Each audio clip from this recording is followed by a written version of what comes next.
Ito nga pala ang part 2 ng aming gala.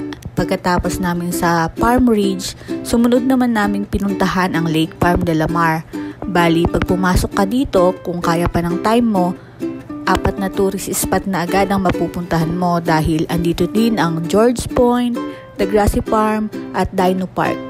Pangalawang punta ko na nga pala dito ngayong taon.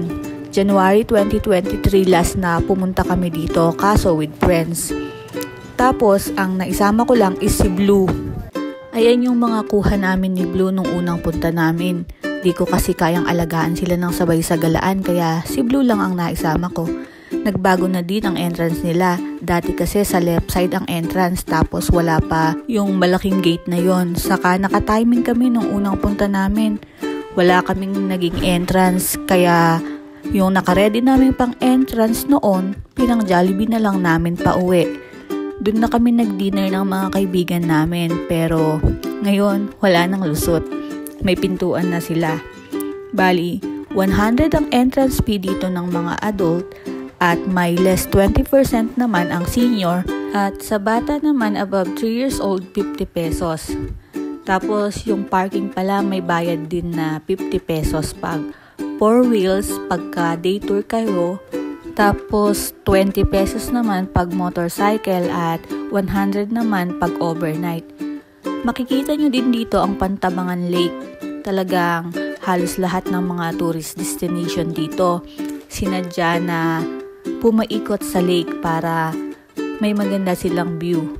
At naging malaking tulong naman dahil patok na patok sa mga turista.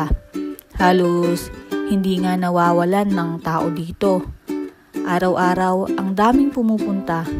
Pero napansin ko yung decoration nila parang mas maganda nung month ng January. Pero feeling ko din ngayon pa lang sila siguro nagsisimulang mag-decor kasi parating pa lang ang Pasko. May napansin nga pala akong nagkakabit ng mga Christmas lights sa malaking star. Natapos na pala ang Christmas nung unang punta namin dito. Kasi month na yun ng January. Kaya siguro, mas bongga yung mga kuha namin ni Blue na background sa picture. Kasi, naikabit na nila lahat ng lights. Ngayon kasi, November pa lang. Kaya, kakaunti pa lang ng mga decor. Pwede kayong magbaon ng mga pagkain nyo dito dahil picnic area talaga to. Kaya kami, dinala namin dyan yung baon namin na snacks. Si Blue na yung kasama ko nung unang punta dito kaya kami naman ni Gray ang magmo-moment ngayon.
Nagpaabot na din pala kami dito ng hanggang 6 PM para makita ng mga bata yung mga pailaw nila.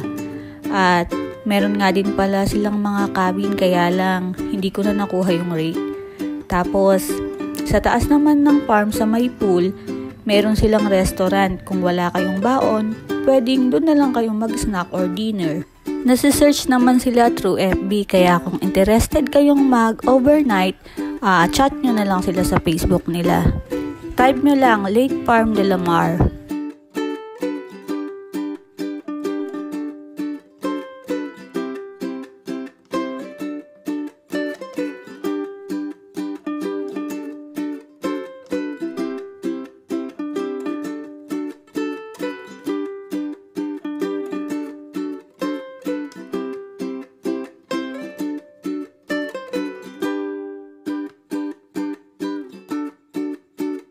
Pagkatapos namin dito, nag-aya na si Papa na umuwi at para hindi na daw magluto, magpapadinner na lang siya sa Jollibee.